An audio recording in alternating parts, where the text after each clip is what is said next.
Apakah teman-teman tahu apa itu kedaulatan negara maritim dan diplomasi kemaritiman? Mari kita simak penjelasan berikut dengan seksama.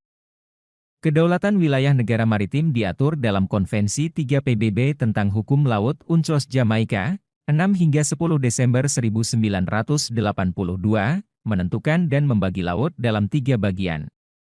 Pertama, laut yang merupakan bagian dari wilayah kedaulatan sebuah negara, laut teritorial dan laut pedalaman. Kedua, laut yang bukan merupakan wilayah kedaulatan sebuah negara namun negara tersebut memiliki sejumlah hak dan yurisdiksi terhadap aktivitas tertentu, zona tambahan dan zona ekonomi eksklusif. Ketiga, laut yang bukan merupakan wilayah kedaulatan dan bukan merupakan hak yurisdiksi negara manapun, yaitu laut bebas. Kedaulatan ini diatur juga dalam Pasal 4 UU Nomor 6 Tahun 1996 yang berisi, Kedaulatan Negara Republik Indonesia di perairan Indonesia meliputi laut teritorial, perairan kepulauan, dan perairan pedalaman serta ruang udara di atas laut teritorial, perairan kepulauan, dan perairan pedalaman serta dasar laut dan tanah di bawahnya termasuk sumber kekayaan alam yang terkandung di dalamnya. Indonesia menganut Persetujuan Hukum Laut Internasional yang telah disepakati pada tahun 1982.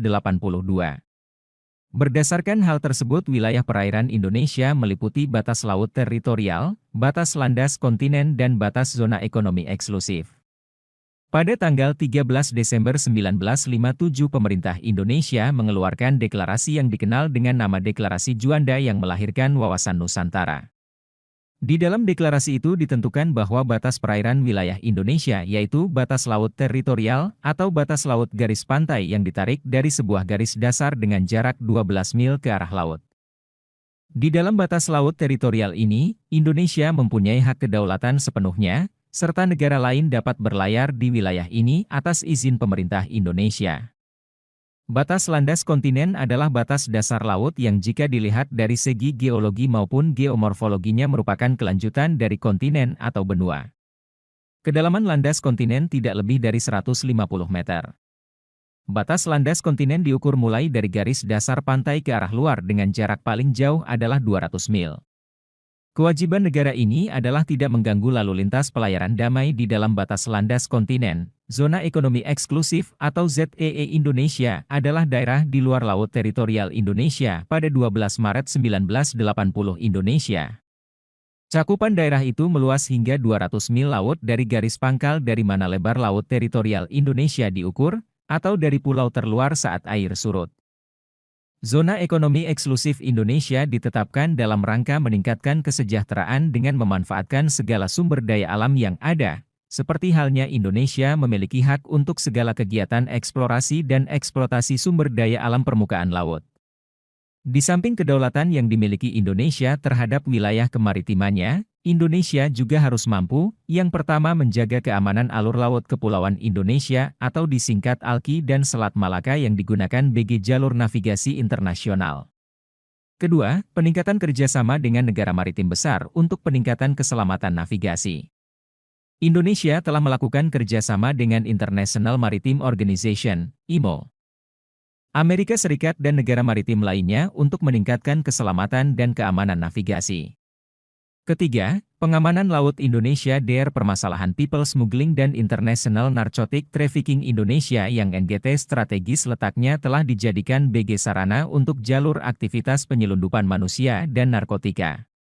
Data ASEAN menyebutkan setidaknya terdapat 8 jenis tindak kejahatan ilegal yang mengancam wilayah kedaulatan Asia Tenggara: smuggling, illegal fishing, illegal migration, illegal trade of natural resources, illegal traffic of hazardous wastes, trafficking in persons, drugs and precursors, dan piracy and armed robbery against ships at the sea.